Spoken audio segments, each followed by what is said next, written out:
Le classement des livres documentaires. Donc, pour rappel, un livre documentaire, c'est un livre qui explique le monde qui t'entoure, qui donne des informations. Les livres documentaires ne sont pas classés comme les livres de fiction. Ils sont rassemblés par thème, ce qui est pratique quand on recherche des informations. Pour ranger les livres documentaires sur les étagères et les retrouver facilement, les bibliothèques et les centres de documentation du monde entier utilisent tous un système de classification. Dans ton CDI, la classification utilisée s'appelle la classification décimale de Dewey. Alors, comment ça marche? Pour classer les livres, on se sert d'une petite étiquette appelée cote qui est collée sur le dos de chaque livre, comme ici. La cote d'un livre documentaire est composée de deux informations. Première information, son thème. Ce thème est indiqué sous forme numérique ici. C'est une suite d'au moins 3 chiffres.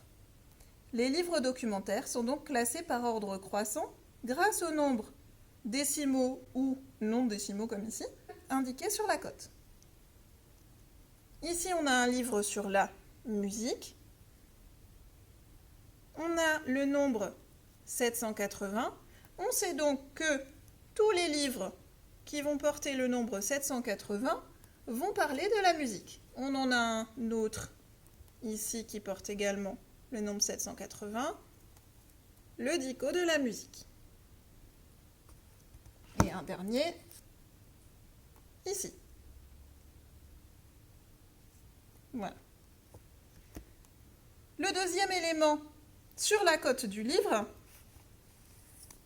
ce sont les 3 premières lettres du nom de famille de l'auteur, comme pour les livres de fiction. Ici, on a DEN. Si on regarde l'auteur, il s'appelle Gérard Denisot. Donc, on a pris les 3 premières lettres de Denisot et on les a mis sur la cote. Donc, quand 2 livres ont le même thème, eh bien, on les classe comme ici. Là, c'est BOU devant et DEN derrière.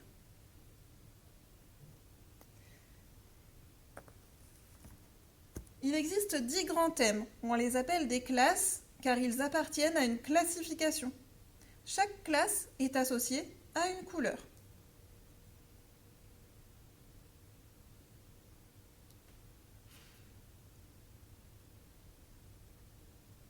Alors, ce que tu dois retenir. Chaque nombre de la classification Dewey correspond à un thème. On utilise les nombres placés sur la cote des livres pour les ranger dans l'ordre croissant. Et quand 2 livres ont le même nombre, cela veut dire qu'ils parlent du même sujet. On les classe alors dans l'ordre alphabétique selon les 3 premières lettres du nom de famille de leur auteur.